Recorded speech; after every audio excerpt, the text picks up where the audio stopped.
Okay, does this sound like you? You come up with wonderful ideas on how to improve things in the office. The trouble is you can't sell those ideas to the boss or your peers. Maybe you're even a poor advocate when selling yourself in a job review. Let's find out what the problem is here. It has to do with communications. Stacey Hanke is the president of Stacey Hanke, Inc. You're a communications expert. Okay, Stacey, when we're poor personal advocates, what's wrong? Yeah. First thing, most importantly, we don't know what we don't know. And because of that, that prevents us from having as much persuasion that we have the ability to truly have, the ability to influence. There's three principles I think that fall underneath that. Okay. The first one is how we show up. What does that mean?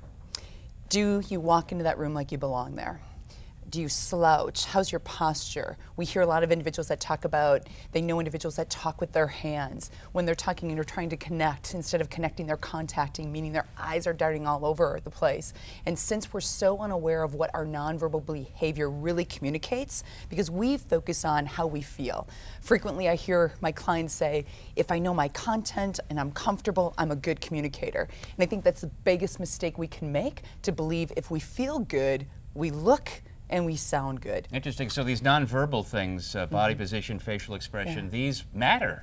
They matter because we start focusing on those. And as you're communicating with me, if your nonverbal behavior doesn't match, if it's not consistent with what you're saying, with your words, your concepts, your ideas, I start leaning towards making a decision on your level of confidence and credibility off of your body language. Okay, so number one is pay attention to how you show up. Number two is?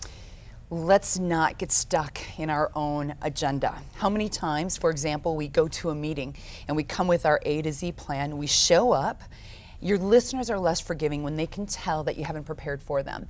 And where they can tell is you're not using their words. You're not tailoring their message to what's important to them and meeting their expectations.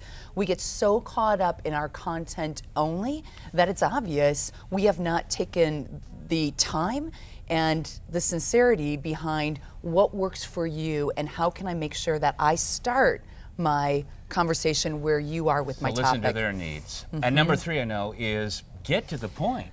Oh, get to the point. One of the number one mistakes we make as communicators, we frustrate our listeners. We do this through, you're probably familiar with what is known as non-words, the ahs, the ums, and so, but. How about like? Like, Yeah. actually, basically. We even have non-word phrases that we use. For example, to be honest with you, what I meant to say is, because we are not able to speak in short bullet point sentences, we take too long to get to the point, we confuse our listeners. There's no way you can persuade and sell your ideas if you cannot convey a message that they understand.